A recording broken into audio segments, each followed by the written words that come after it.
porque muchas veces nos vemos enfrentados a personas que son más bien negacionistas desde la mirada de sus creencias.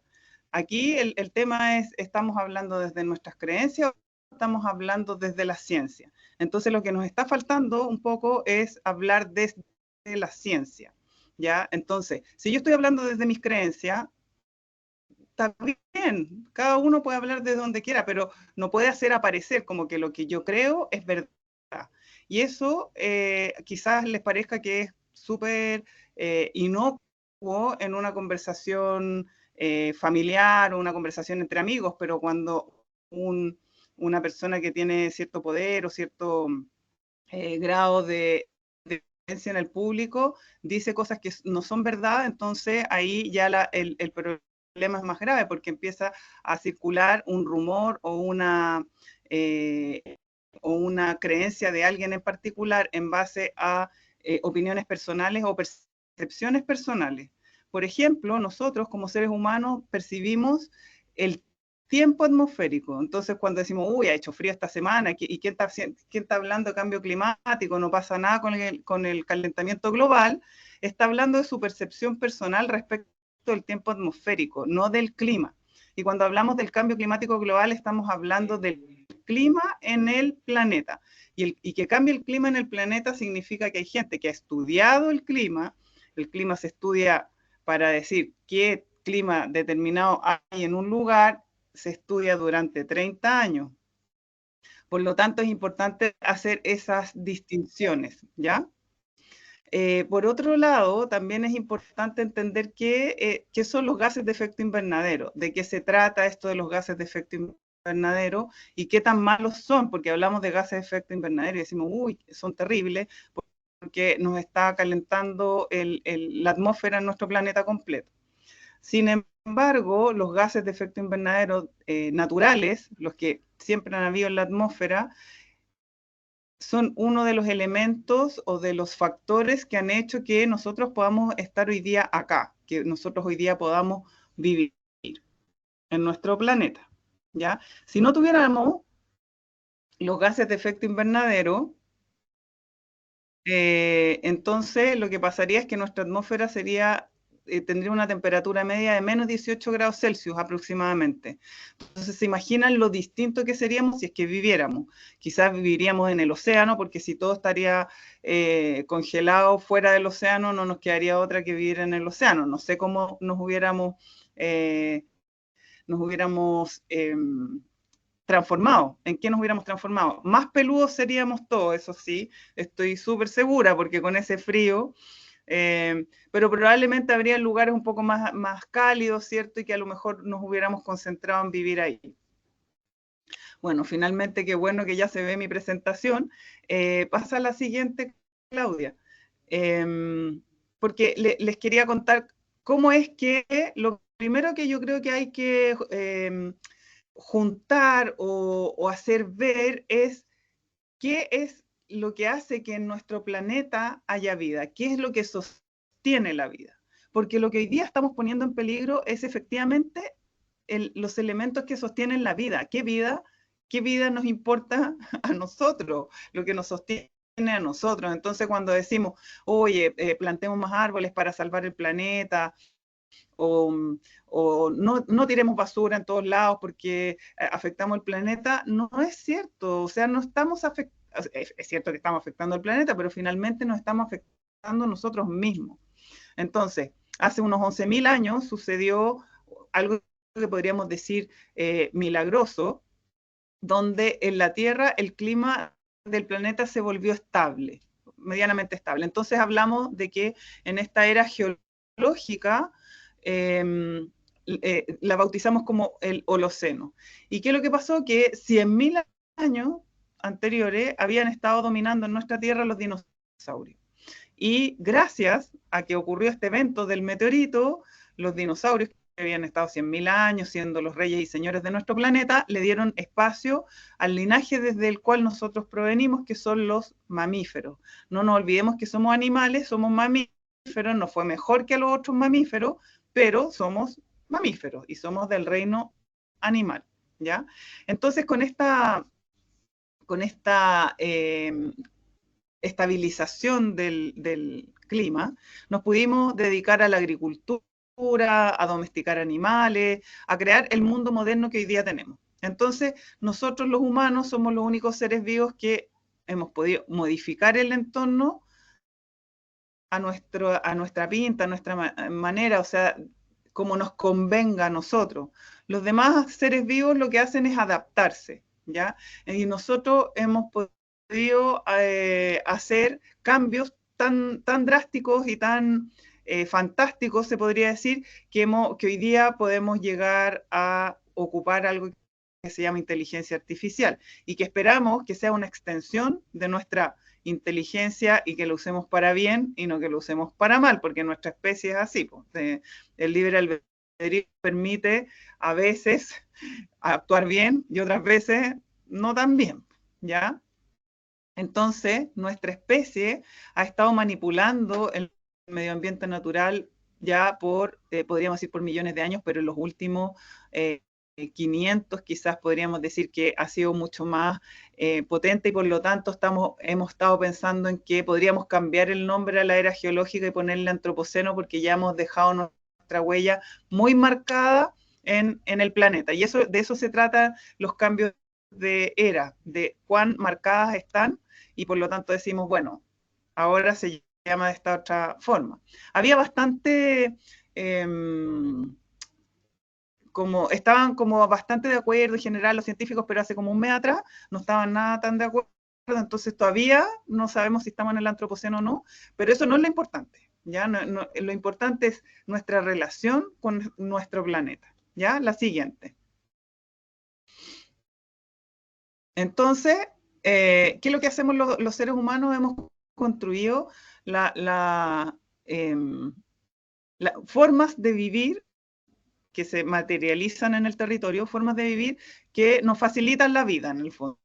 Entonces ahí encontré interesante que pudiéramos tener así la semilla de la ciudad moderna, porque la mayoría de nosotros vive en ciudades, ¿cierto? Casi un 90% de la población en Chile se declara urbana, ¿ya? Y la primera ciudad es de hace 10.000 años atrás, ya ubicado al sur de la placa de Anatolia, es uno de los asentamientos más grandes y mejor conservados del Neolítico. Entonces, nosotros nos miramos a nosotros mismos como súper innovadores, creativos, buenas personas, unos más buenos que otros parece, pero en fin, pero en el Neolítico ya estaban pensando esa ciudad, que no soy capaz de decir el nombre como corresponde, pero se llama algo así como Catalhoyuk. Esa ciudad es una ciudad bastante parecida a las ciudades que tenemos hoy día. ¿Ya? Y eso que fue hace 10.000 años atrás, ¿ya? Por eso se dice que es la semilla de las ciudades modernas, porque su estructura urbana es bastante similar a los asentamientos humanos que tenemos en la actualidad. La siguiente. Pero no solo tenemos esta ciudad o esta semilla de ciudad, sino que también los egipcios y otras culturas antiguas se beneficiaron de las buenas condiciones climáticas que nos brindaba el Holoceno. La siguiente. Bien, pero ¿qué nos aprovechamos? Entonces yo les decía, estamos en el Antropoceno, con tanto incendio podríamos decir que estamos en el Piroceno, y también les podría preguntar, cuando estoy así como con la esperanza puesta en el ser humano, si podríamos llegar al Simbioceno. Al Simbioceno es lo que yo pretendo explicar con el Simbioceno es por qué no ser más simbióticos más que depredadores, ¿ya? Entonces, sin embargo, por ejemplo, el poder del fuego que arrasa con el paisaje, no solo arrasa con el paisaje y con las maravillas que nosotros nos podemos beneficiar desde el punto de vista estético, espiritual, sino que también emite CO2 a la atmósfera, ¿ya? Y también contribuye entonces con esto de los gases de efecto invernadero. Por ejemplo, en febrero de este año en Valparaíso hubo un incendio muy importante, que además supimos que fue protagonizado por personas que querían que eso ocurriera. seguramente, yo pensando de buena fe, no creo que se imaginaron lo que iba a ocurrir, sino que querían como trabajar un poquito más, apagando el incendio, me refiero. Pero claro, pero no tuvieron en cuenta el tema de la topografía, el tema de los vientos, el tema de la sequedad que podría haber en la atmósfera, la humedad. Entonces, por ejemplo, cuando hay más de 30 grados Celsius, hay vientos mayores a 30 kilómetros por hora, y además tenemos una humedad menor al 30%, teníamos menor en ese momento, y sumado a eso la topografía de Valparaíso, que son estos lomajes, estos cerros, ¿cierto? Entonces hicieron que ese incendio, que a lo mejor podría haber sido pequeño, se transformara en algo muy, muy grande, catastrófico. La siguiente. Entonces, ¿qué está pasando? Aquí estamos mostrando un solamente. Estamos aportando calor adicional a la atmósfera a través de también aumentar los gases de efecto invernadero. Entonces es como que en vez de tener una sábana que nos tapa, tenemos una tremenda frazada que nos está tapando. Porque con la sábana estábamos bien, los gases de efecto invernadero, como les decía, han propiciado esta atmósfera de 15 grados Celsius de temperatura aproximadamente versus los menos 18 que sería si no los tuviéramos. Pero nosotros como seres humanos, basado nuestra vida en la quema de combustible fósil, hacemos que esta sábana ligera se transforme en una frazada cada vez más gruesa, y eso es lo que está calentando toda la atmósfera. Ahora, lo que también hay que saber es que cómo es que no son los incendios forestales o los volcanes, por ejemplo, los que están aportando los gases de efecto invernadero a la atmósfera. ¿Cómo sabemos que no son más bien naturales? Que a lo mejor nosotros los seres humanos que somos chiquititos, somos poquitos, no hacemos tanto daño. Si, siempre nos vemos como que lo que hacemos es como poquitito.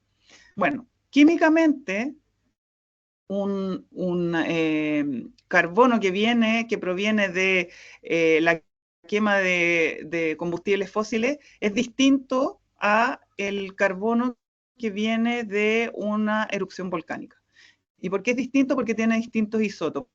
Esa es la marca que tiene. Entonces sabemos fehacientemente por la ciencia que efectivamente el CO2 que hay en la atmósfera es CO2 particularmente emitido por la actividad humana. Entonces, cuando usted les pregunte a algún negacionista, ¿cómo saben que no? Bueno, es porque vemos y químicamente está la marca. Y la marca de lo que se ha analizado es más bien humano y no natural, ¿ya? Y la atmósfera, que se nos olvida que es un fluido, es súper democrática, entonces si nosotros tiramos humo por acá, el humo se va dando vueltas en la atmósfera en todo el planeta. No se olviden que hace no tanto tiempo atrás, bueno, no sé qué tan jóvenes son ustedes, a mis alumnos ya no les puedo hablar de cosas de hace 15 años atrás, pero bueno, cuando hubo esa erupción en el sur, perdón, del cordón Caulle, ¿se acuerdan? Entonces, esas emisiones que nos podrían haber afectado a nosotros y particularmente al área de Puerto Montt, afectaron el aeropuerto de Ezeiza en Buenos Aires, ¿ya? Y también creo que el aeropuerto en Uruguay. Entonces, es solamente para darles un ejemplo de cómo la circulación atmosférica hace que esto que emitimos por el sur, que podría haberse perdido por ahí, no se pierde ahí, sino que se va dando vueltas y va afectando a otros lugares y a otras personas. La siguiente.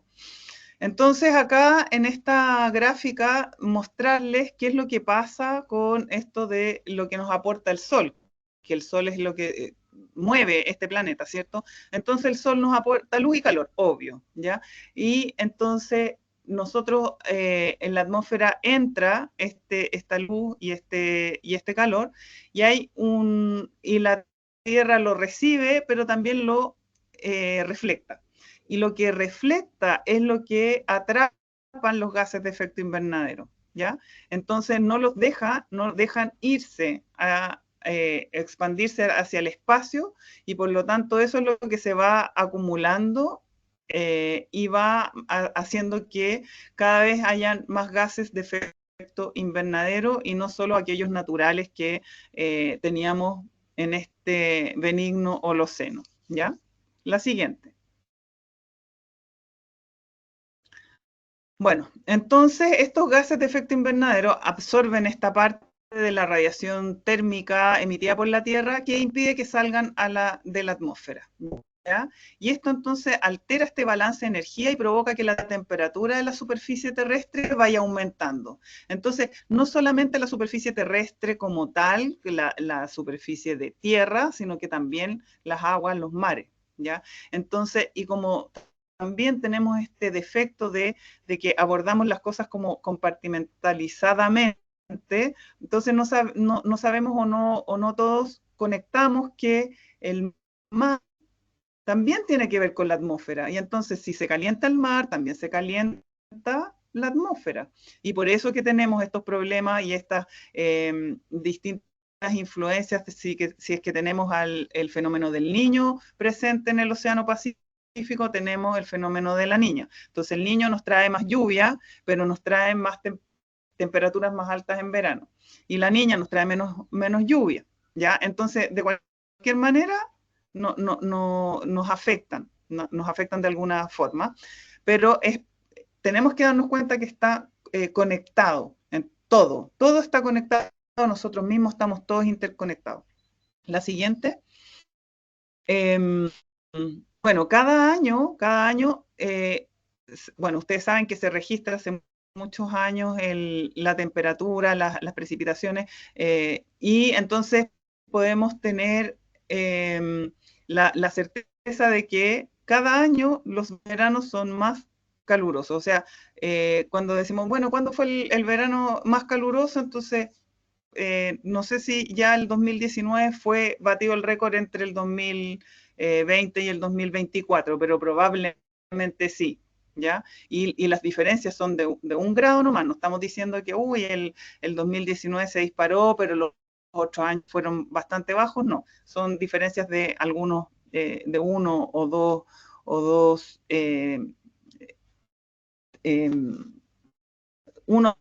grados de temperatura, ¿ya? Bueno, de acuerdo a registros que se hacen hace muchos años en una estación en Hawái, la concentración del CO2 se ha incrementado desde 315 partes por millón a fines de 1950 a cerca de 380 partes por millón en el 2007. Y actualmente ya estamos por sobre los 400 partes por millón, ¿ya? Entonces, efectivamente, que es un gas de efecto invernadero, hace que, o sea, está el registro de que mientras más aumenta el CO2, también va aumentando la temperatura, ¿ya? Entonces, los valores que se han registrado sobrepasan el rango de fluctuación de los últimos 650.000 años, ¿ya? Y ustedes dirán, ya, pero ¿cómo 650.000 años? ¿Quién estaba tomando los datos en ese momento? Pero bueno, ustedes saben también que los científicos registran e investigan en todos los ámbitos. Entonces, los testigos de hielo tienen burbuja, y de acuerdo a la parte de donde está la burbuja se sabe si fue hace 1000 años, 2000 años, 3000 o cuántos años hacia atrás. Entonces se estudia la atmósfera de hace miles de años atrás a través de esta burbuja, y se sabe cuánto CO2 había, y otras cosas, ¿cierto? Se estudian también el polen, el polvo, es decir, estudian de todo, por todos lados, y por eso se puede tener esta serie de 650.000 años. Igual las capas de suelo, ¿cierto? La estratigrafía también es un libro abierto que nos va diciendo y nos va mostrando los registros que hay en las distintas eras y en los distintos años que se pueden, y desde ahí se pueden saber. La siguiente. Entonces acá lo que vamos a ver es un gráfico que nos dice, si no tomamos medidas, si no hay ninguna política que trate de frenar el cambio climático, entonces estamos en el área rosada que se ve ahí, ¿ya? Con las políticas actuales, así sin mucho vigor, sin mucha presión, vamos a subir a la parte naranja, que son entre 2,8 y 3,2 grados Celsius, ¿ya? Y si tomamos realmente acción, podríamos, bueno, en principio vamos a seguir subiendo, hay como un efecto de inercia, y después bajaríamos y podríamos llegar a, si llegamos a 2 grados de temperatura, 1,5, sería bastante bueno, pero igual habría efectos que son bastante catastróficos, porque si ustedes saben de la historia natural de la Tierra, los cambios se van haciendo cada 200.000 años, cada 300.000 años, los cambios no ocurren en 50, en 100 o en 200 años. Entonces, los cambios que nosotros estamos provocando son muy rápidos, están ocurriendo en muy poco tiempo, y entonces los seres vivos que tienen la capacidad de adaptarse no alcanzan a adaptarse. Nosotros a lo mejor nos podríamos poner trajes, escafandras, cosas que nos permitan sobrevivir, pero la fauna nativa o la flora no alcanza a hacer estos cambios genéticos que le permitan adaptarse a un planeta mucho más tórrido, ¿ya? Siguiente. Bueno, el sexto informe del IPCC, que salió el 2022, es bastante crudo en cuanto a la información que da, porque en los 5 informes anteriores quedaban algunas dudas sobre si efectivamente era el ser humano el que estaba provocando completamente este cambio climático global o no. Y ahora no hay ni una duda, ya no hay ni una duda en el sexto informe. Esa es como la información cruda que nos entrega, y entonces nos instan a que tomemos decisiones ahora, pues van a determinar si nuestra especie prospera o simplemente sobrevive a medida que se desarrolla el siglo XXI. Es decir, si tenemos temperaturas mucho más altas, si además tenemos lluvias más bien torrenciales que provocan efectos sobre la infraestructura humana y sobre nosotros los seres humanos también. Marcelo Lagos en la conferencia pasada les hablaba del tema del riesgo. En el fondo, el que haya, que haya más precipitación intensa, o sea, es decir, que se concentra en 2 o 3 días en el invierno, no podemos decir que nos pilla de sorpresa, no nos pilla de sorpresa, sabíamos, pero ¿cómo nos adaptamos para que eso que va a ocurrir y que ya está ocurriendo, de alguna manera nos permite igual capturar agua que necesitamos para regadío, para consumo humano, ¿cierto? ¿Cómo adaptamos nuestras ciudades? ¿Cómo hacemos, por ejemplo, parques que sean capaces de absorber, que sean como esponjas en nuestra ciudad y no tengamos todo pavimentado? ¿Ya? Porque uno de repente en su barrio ve que no, es mejor sacar el árbol porque tira mucha hoja, entonces tengo que barrer, como que no se piensa en la temperatura más baja que te puede otorgar en verano. Las brisas de parque, que en algunas partes de la ciudad podemos gozar y en otras partes no, porque no hay vegetación que vaya en consonancia con los vientos, ¿cierto? Y lo que hacemos es frenar vientos a través de, por ejemplo, torres. Los guías verticales ya sabemos, de Estación Central, por ejemplo, en el caso de Santiago, impiden el paso de vientos. Entonces, en Estación Central se vive un verano que es mucho más fuerte, más caluroso que en la misma región en una comuna como Vitacura, por ejemplo. ¿Y cuál es la diferencia más grande? Bueno, aparte de estos tremendos edificios, las diferencias más grandes son en áreas verdes. Entonces, si nosotros analizamos la infraestructura verde que hay en cada una de nuestras comunas, también podemos darnos cuenta que estamos creando cambios climáticos mucho más potentes en algunas comunas más que en otras. O sea, estamos nosotros creando, produciendo un territorio bastante desigual e injusto en términos climáticos, nosotros como seres humanos, ¿ya? Bueno, y también habla de los umbrales peligrosos que están cada vez más cerca de lo que se pensaba y las nefastas consecuencias derivadas de décadas de contaminación desenfrenada por carbono, que son inevitables a corto plazo, pero lo peor está por venir, afectando la vida de nuestros hijos y nietos mucho más que la nuestra. Según dice el informe, un niño que nació el 2022, a sus 30 años va a haber vivido muchos más riesgos o desastres socionaturales que los que hemos vivido nosotros. La siguiente.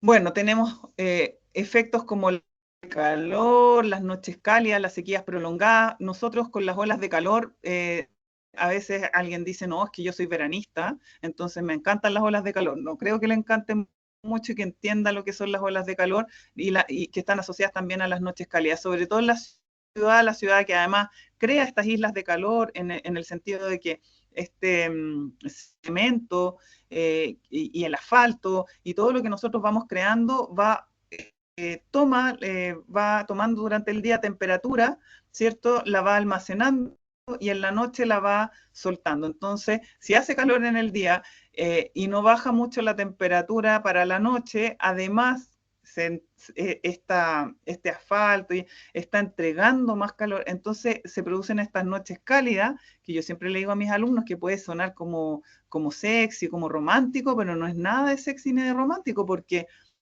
finalmente tú no puedes dormir bien, ¿ya? Y al no dormir bien eres menos productivo, quizás andas más irritable, puedes estar más expuesto a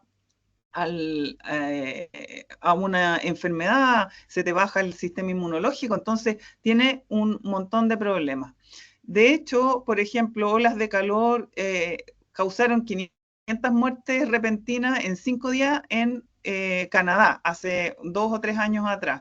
Y bueno, hemos sufrido nosotros las tormentas de incendio y que le hemos llamado la gran tormenta, el 2017, ¿verdad? Entonces, nosotros no, o sea, vemos como esto como algo lejano, pero nos va a afectar de manera cercana muy rápidamente. ¿En la siguiente? Entonces, el impacto en Chile se proyecta un aumento generalizado de las temperaturas y una disminución de las precipitaciones en las próximas décadas, que ya la hemos estado viviendo, ¿cierto?, con esta sequía prolongada, y existe poca evidencia que las ciudades se estén preparando, como les decía yo anteriormente, para poder adaptarse a través de soluciones basadas en la naturaleza. La siguiente. Entonces tenemos este cuadro que nos dice que solamente en el norte grande podemos ver que, bueno, va a aumentar la temperatura y aparejado a eso podría aumentar la precipitación. Sin embargo, ya en el norte chico y en la zona central es más temperatura y es una disminución de la precipitación bastante fuerte.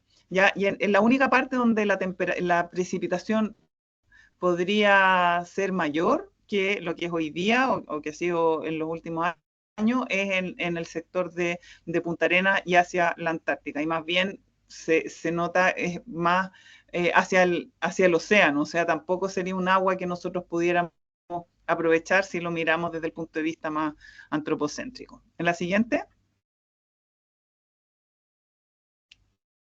Entonces, recordarles nomás el caso de Santa Olga el 2017, que fue un pueblo que el fuego arrasó, esa tormenta de fuego de la que hablábamos, arrasó con bosques nativos, con plantaciones forestales. Básicamente era un pueblo que estaba rodeado por plantaciones forestales y nunca había pasado esto que el fuego arrasara entonces con el pueblo aledaño a estas plantaciones. No había un suficiente espacio entre las plantaciones y el pueblo. Podemos analizar por qué, porque había gente instalada ahí, si era legal o no era legal, pero finalmente se arrasó con este pueblo completo y eso fue bastante grave en términos de pérdida de vida humana y de pérdida de bienestar en ese lugar. La siguiente. Este es otro ejemplo que ocurrió el 2018, el caso de Villa Santa Lucía en el sur, que en diciembre hubo un evento de remoción en masa un gran aluvión que estaba asociado a un desprendimiento de un glaciar y también arrasó con gran parte de un villorrio, de un pueblo allá en el sur. La siguiente. Entonces, ¿qué medidas podemos tomar? ¿Cierto?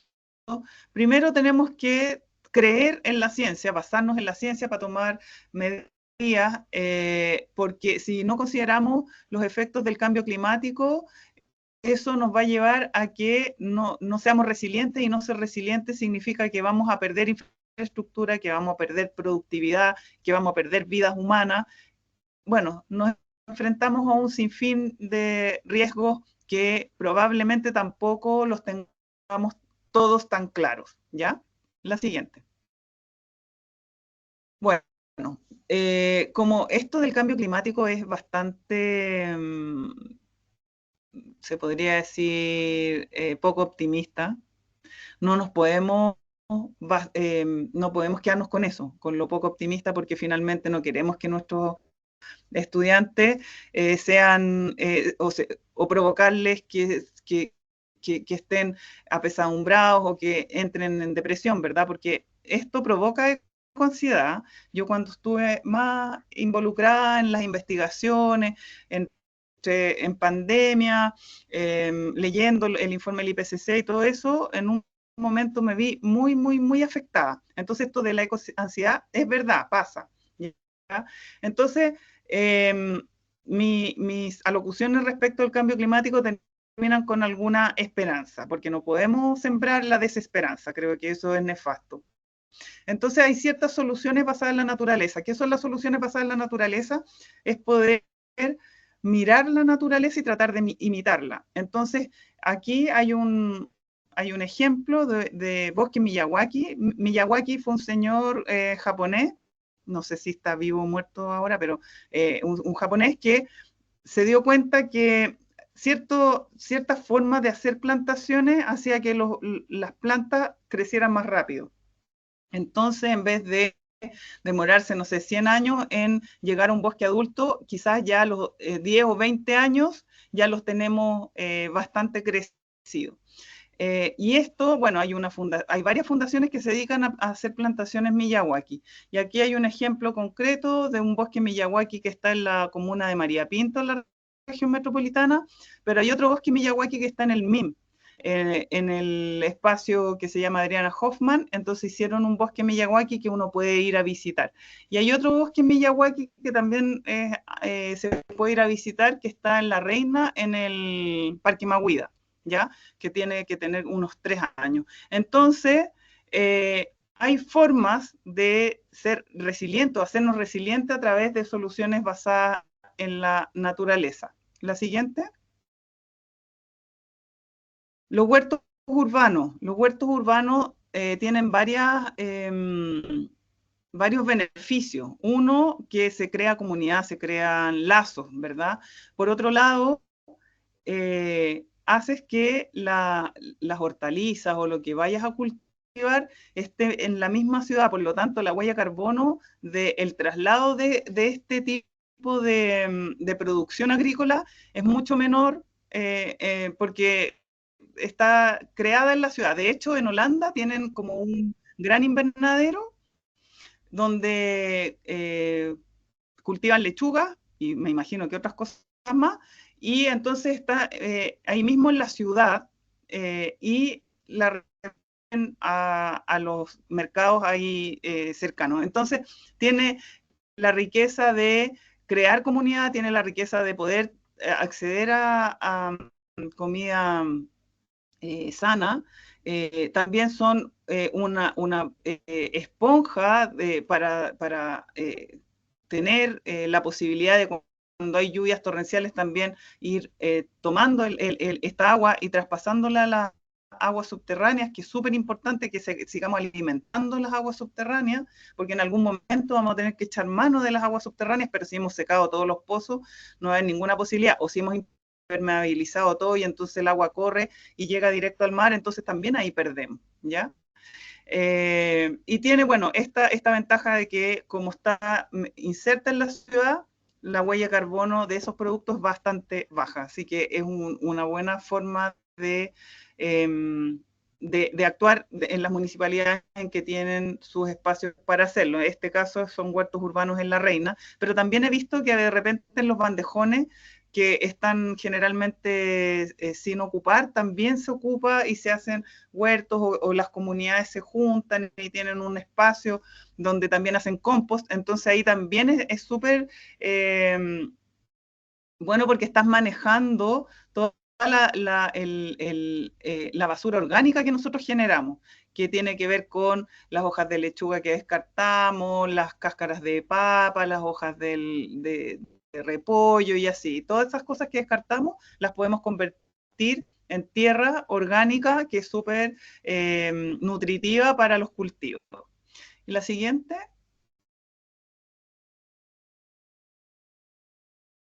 Bueno, y las plazas de bolsillo. Bueno, las plazas de bolsillo son espacios que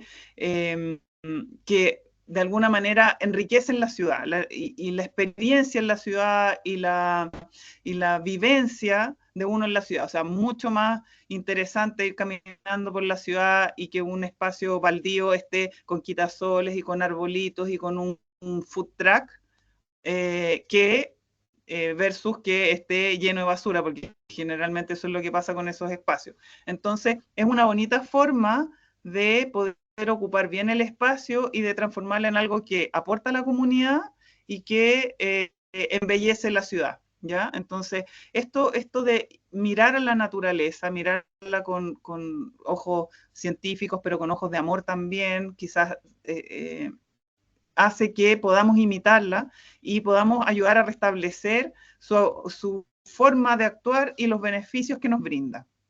Entonces, ser observadores de los ciclos de la naturaleza, intentar acoplarnos a esos ciclos, actuar de manera simbiótica más que depredadora, de ahí el simbioceno que les proponía, nos permite resguardar los elementos que sostienen la vida, ¿ya? Porque nosotros mismos en este caso, como seres humanos en este momento histórico en el que estamos, nosotros somos los que estamos creando nuestro propio meteorito. Entonces, ¿cómo hacer? Darnos cuenta de cómo parar ese meteorito. O sea, tenemos la posibilidad con nuestra inteligencia, con nuestra creatividad, con nuestra inventiva, podemos parar ese meteorito. Entonces, debemos poner la vida al centro, la vida con mayúscula, la vida de todos, no de todos los seres humanos, sino de todos los seres vivientes, ¿ya? Al centro de nuestras decisiones y creo que las cosas podrían ser bastante distintas y podríamos enmendar o caminar o transitar por otro camino que nos lleva a un destino mucho más auspicioso que el que estamos vislumbrando hoy día. La última es solamente algunas sugerencias de material de apoyo para los profesores que tiene que ver con videos y un simulador. El simulador está marcado con la flecha roja, en Roads se llama, y es súper interesante porque ahí ustedes se pueden meter con sus alumnos y pueden ir probando qué pasa si nos ponemos todos a reforestar o qué pasa si deforestamos todo, qué pasa si sube el precio de los combustibles fósiles. ¿Qué pasa si invertimos todo en, no sé, energías renovables, no convencionales? ¿Qué pasa si baja la demografía? ¿Qué pasa si sube? Entonces, ese es súper interesante para darnos cuenta que para solucionar el problema del cambio climático debemos concurrir todos. Debemos todos salirnos de este espacio en que somos parte del problema y trasladarnos al espacio en que somos parte de la solución. Y bueno, esos materiales educativos les pueden servir. También hay un video sobre los distintos sistemas planetarios y cómo esos sistemas están viéndose alterados y que están todos conectados y que hemos alterado al menos 4 de los 9 límites que mantienen la vida en la Tierra, y entonces también nos puede dar ciertas claridades de por dónde actuar. Eso era lo que yo les quería decir. No sé si hay alguna pregunta.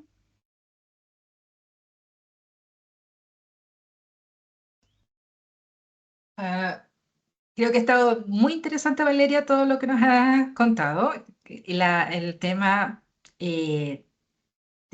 deprimirnos por estas noticias tan poco halagüeñas, Oh, mm, tan- no sirve mucho. No es lo único que tenemos que hacer, sino que también, como bien contabas, tomar acciones. Y tomar acciones desde todos los ámbitos. Rodrigo nos pide si puedes compartir. Yo tengo sí, tú lo tienes, así que sí, así que compártanlo y lo pueden sí, usar si así tal me lo cual, o lo dejan pueden... sus correos en el chat, podemos dejar compartido la PPT. Ujú. Y queremos también saber cómo lo han visto ustedes. ¿Tienen alguna consulta, algún comentario que quieran hacer?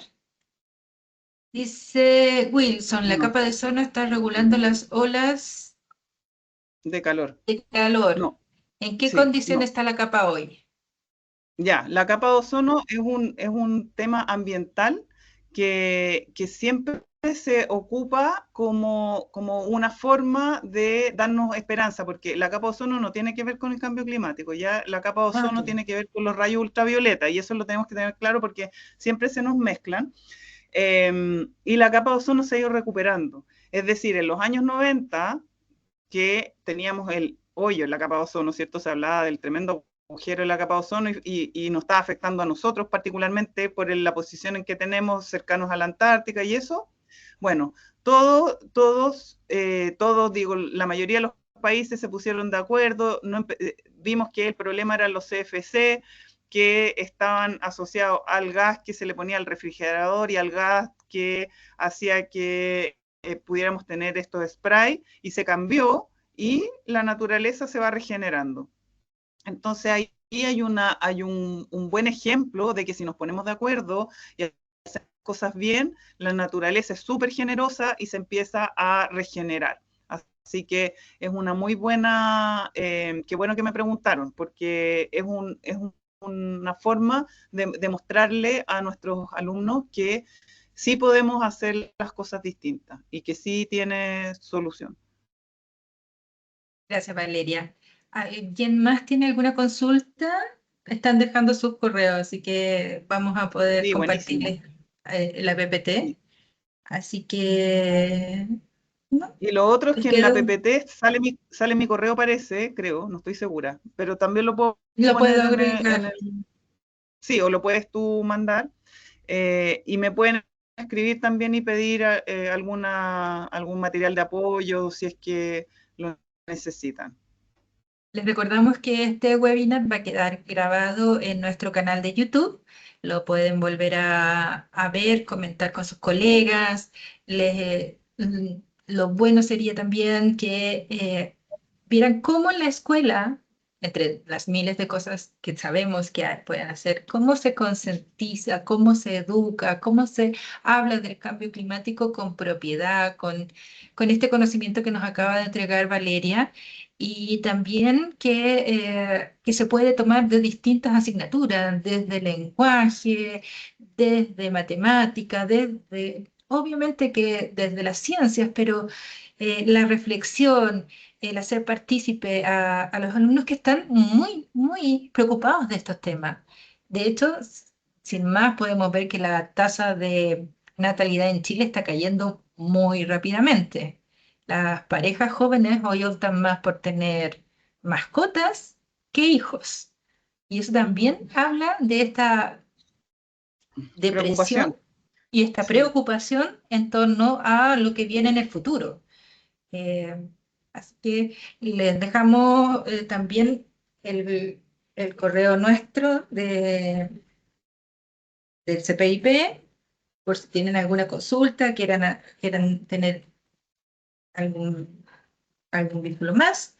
De las 4 sesiones que completamos hoy día, Valeria, Ujú. de este ciclo de geografía, de territorio, que hemos hecho en conjunto con el Instituto de Geografía de la Universidad Católica, creo que ha sido súper enriquecedor tener estos conocimientos al nivel actual y que no necesariamente son enseñados en los cursos de formación continua, por ejemplo. Así que parto por agradecerte, Valeria, el poder haber contado con ustedes, con Marcelo, con todos los expertos que nos han estado en estas 4 sesiones acompañando. Y los invito a todos a verlas también en nuestro canal de YouTube y compartirlos y utilizarlo inclusive con sus mismos alumnos. Así que queremos despedir hoy día. Wilson está escribiéndonos. A ver, tengo, tengo la sensación que Wilson nos ha acompañado en más de un webinar. Puede ser. Sí, sí. Sí, para nosotros ha sido súper interesante poder llegar a los profesores, porque nosotros trabajamos en la universidad y tenemos otro público más directo que son nuestros estudiantes, ¿verdad? Pero nos encanta poder ayudar y poder apoyar a los profesores de los liceos. Y ahora con el ajuste curricular creo que es más importante aún porque los temas de geografía van a estar en educación básica mucho más presentes que los que estaban hasta ahora. Así que estamos súper disponibles para hacer otro ciclo y para armar un curso que les permita a los profesores actuar en propiedad, porque muchas veces uno, si no sabe el tema, ¿cómo lo va a enseñar? Entonces hay que meterse, y si nosotros podemos facilitar esa tarea para que se aprenda geografía y se valore la ciencia geográfica, nosotros felices de hacerlo. Excelente, Valeria, súper buenas noticias. Gracias, Wilson. Estamos felices de poder haber compartido este ciclo y despedimos a Valeria y a todos ustedes. Cualquier novedad se los vamos a estar avisando por nuestras redes sociales, así que síganos. Hasta luego. Chao.